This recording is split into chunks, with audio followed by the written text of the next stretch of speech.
O RFI Convida de hoje conversa com Ollie Johnson. Ele é professor do Departamento de Estudos Afro-Americanos da Wayne State University, em Detroit, nos Estados Unidos. Muito bom dia, professor Ollie Johnson. Bom dia. Muito obrigado pela sua disponibilidade em falar com a Rádio França Internacional. E o senhor também é um grande especialista de questões raciais, com muitos estudos, livros e artigos publicados também sobre o Brasil. Professor Ollie, a gente viu que a morte do George Floyd provocou uma grande repercussão, uma grande onda de indignação, não só aí nos Estados Unidos, mas em todo o mundo. E ele se tornou um símbolo, então, dessa luta né, pela igualdade e também um símbolo contra essa violência policial contra os negros. Eu gostaria de saber do senhor, primeiramente, o que o senhor acha que deve ficar dessa mobilização que se formou em todo o mundo em relação ao George Floyd, o que aconteceu com o George Floyd. O que o senhor acha que vai ficar dessa mobilização? Eu espero que fique mudanças profundas, porque acho que o país precisa disso, né? A morte do George Floyd provocou tantas emoções, raiva, tristeza, depressão, ânimo. Então foi uma coisa chocante, mas como o senhor bem colocou, agora ele representa um símbolo da luta pela igualdade, pela justiça e pela liberdade. Então a gente tem que continuar essa luta para realmente mudar o sistema que aí está. No caso, um dos aspectos mais importantes e visíveis dessa luta é com relação à violência policial. Vimos, inclusive, vários governantes falando em mudar métodos da polícia, principalmente em relação aos negros. O senhor acredita que vai haver avanços em relação a esse tratamento policial em relação aos negros? Aí nos Estados Unidos, principalmente? Sim, vai haver avanços, vai mudar alguma coisa. Mas, como já coloquei, acho que a gente precisa de mudanças profundas. A gente precisa de umas reformas de base, vamos dizer, no sistema político, econômico e social. Para te dar um exemplo, o departamento policial da cidade de Minneapolis foi levantado como modelo. Eles já tinham implantado muitos das reformas e, mesmo assim, isso aconteceu na cidade deles. Então, a gente necessita de reformas, a gente precisa de reformas, mas a gente tem que ir além das reformas básicas de treinamento, de anti-preconceito. A gente tem que mudar realmente a cultura, a mentalidade, não só dos policiais, mas da sociedade como uma toda. O senhor falou em reformas em vários campos, política, né, na educação, também de mentalidades. Quais as reformas que o senhor considera as mais urgentes, essas reformas estruturais que seriam prioridade, na sua opinião, professor Ollie? A reforma número vamos dizer, é diminuir o poder e os recursos dos policiais. Eles têm muito dinheiro. Eles sempre representam uma parcela profunda do orçamento da cidade, ou do estado, ou da nação. A gente tem que diminuir o dinheiro que vai para os policiais e colocar essa grana na saúde, na educação, inclusive na saúde mental, porque muitas vezes, os policiais entram em situações em que eles não têm condições de resolver. Eles não têm, e eles não podem ter treinamento suficiente para se tratar com os problemas da comunidade. A gente tem que ir para outro caminho para melhorar realmente a situação da comunidade e da nação. Agora, professor Olli, o senhor vê avanços aí nos Estados Unidos em relação a essas questões raciais? Vamos lembrar que os Estados Unidos elegeram um presidente, né, afro-americano de descendência negra. Não significou assim um avanço bastante simbólico para as questões raciais aí no país? O presidente Obama representou um avanço simbólico, mais do que nada. Ele é um político moderado, que fala bem, mas que não apresentou uma agenda de reformas. Então, ele continua hoje falando de esperança e mudança, o slogan da campanha dele. Isso é importante, mas não é o suficiente. A gente tem que ir mais fundo na situação. E,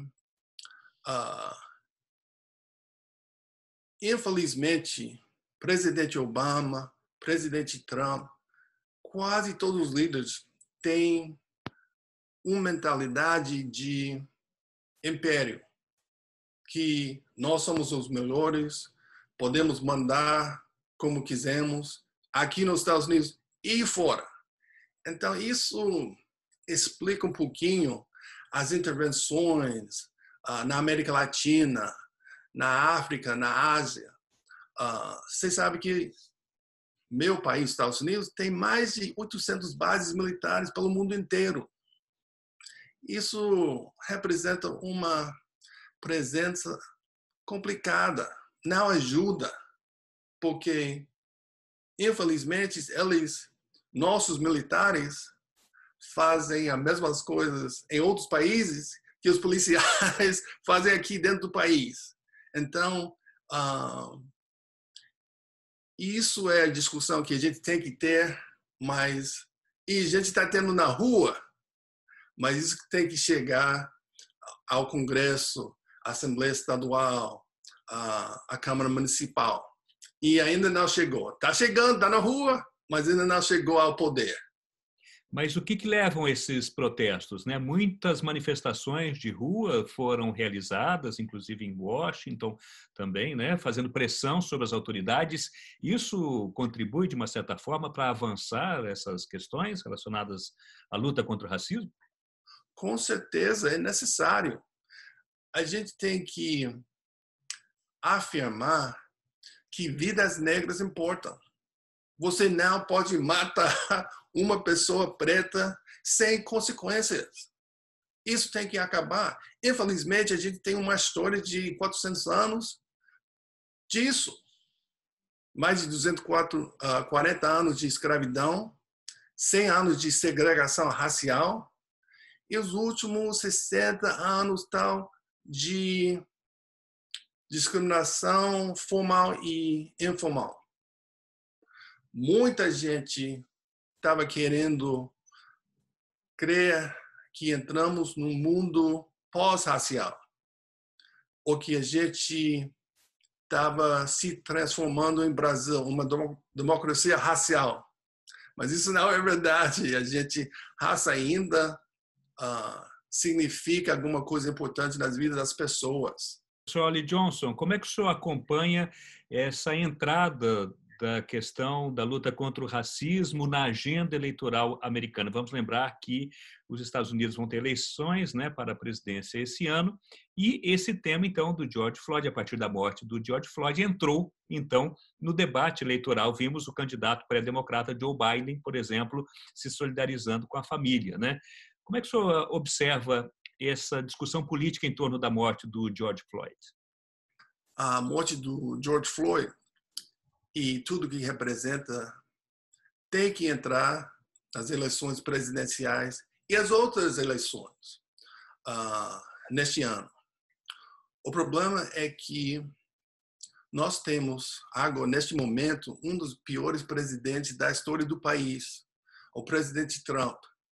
Super conservador, mas não só conservador, ele é provocador, ele é racista, ele é sexista, ele fala mal das pessoas, em termos pessoais, ele xinga as pessoas e, infelizmente, ele não tem condições de melhorar a situação. Ele já mostrou que ele não acredita na necessidade de reformas profundas. Ele falou, ele reconheceu que alguma coisa aconteceu com George Floyd, mas falou, acho que foi ontem ou anteontem, que 99% dos policiais são bons, que o sistema está bem. Então, isso é uma leitura equivocada da situação, da realidade americana. E também, infelizmente, a gente tem muitas pessoas, milhões de pessoas, sobretudo na comunidade branca, que acredita e concorda com Trump. Isso é a realidade. Uhum. Agora, no caso, inclusive, a discussão de que, eventualmente, a vice-candidata na chapa do Joe Biden pode ser alguém da comunidade negra. O senhor acha que isso contribui, de uma certa forma, também para esse debate político em torno da luta pelos direitos de igualdade racial? Sim, acho que deve ser uma mulher negra. O candidato Joe Biden já disse que vai escolher uma mulher. Deve ser mulher de cor, vamos dizer, de negra, latina, asiática, para realmente representar a diversidade do país. O problema é que mais importante de cor é a perspectiva, a agenda. Como eu já coloquei, a gente precisa de uma agenda de reformas de base, de reformas fundamentais. Infelizmente, Joe Biden não representa isso. Ele está comovido, ele reconhece que alguma coisa está acontecendo na rua e ele tem que responder. E ele está respondendo muito melhor do que Trump, mas no fundo do coração dele, ele não quer mudanças profundas, mas ele deve reconhecer o momento histórico e mudar o programa dele de representar a esperança do povo. Professor Ollie Johnson, o senhor foi muitas vezes ao Brasil, já estudou questões relacionadas à raça, ao racismo no Brasil. Eu gostaria de saber como é que o senhor acompanhou a repercussão da morte do George Floyd no Brasil. O senhor acha que houve um impacto importante e o que pode vir, o que pode contribuir para as questões da luta contra o racismo no Brasil? O que aconteceu aí nos Estados Unidos? Sim, a morte do George Floyd impactou o Brasil, impactou o mundo inteiro. E isso é coisa boa porque reconhece que o povo, a humanidade, reconhece que um grande mal foi feito, tem que mudar nos Estados Unidos. Mas em relação ao Brasil, o problema racial está super complicado na situação brasileira. Então, eu acho que a repressão contra o negro brasileiro pode ser pior do que contra o negro americano. Sem o reconhecimento. Você sabe que nos últimos 20 anos, sobretudo durante o governo do PT, muitas políticas sociais e públicas foram implementadas, sobretudo para dar mais oportunidade a classe trabalhadora, o povo negro e mulheres na sociedade e na política. Eu acho que isso foi um grande avanço, mas, mesmo assim, você tem a violência policial, a brutalidade policial, a discriminação racial contra os negros, as negras, homem, mulher e criança. E isso é uma coisa muito triste. E eu reconheço as semelhanças entre os países em termos de relações raciais. Claro que também tem diferenças, mas eu diria que no Brasil, o Brasil também precisa de reformas profundas, mudanças profundas em relação à questão racial. Se você vê quem manda no Brasil, homem branco rico. Benedito já falou disso há 30 anos. Benedito da Silva. E outros políticos negros. Abdias Nascimento. E o movimento negro brasileiro está na rua, mas recebe pouco reconhecimento. Mas aí está. Uhum. O senhor acha que tem boas perspectivas para o movimento negro com as suas pautas de reivindicações?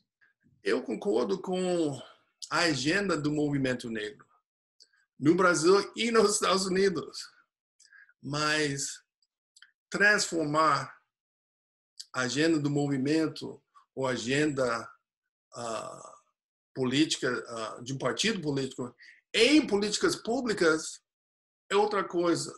Mudar instituições, estruturas é outra coisa. Muito mais difícil. Você sabe que tem poucos políticos negros. Eu estudo isso e está super difícil chegar a um cargo eletivo quando você não tem dinheiro ou instituições com poder. Mas isso tem que mudar. Muito obrigado, professor Ollie Johnson, do Departamento de Estudos Afro-Americanos da Wayne State University, em Detroit, nos Estados Unidos, pela entrevista à Rádio França Internacional. Muito obrigado a você.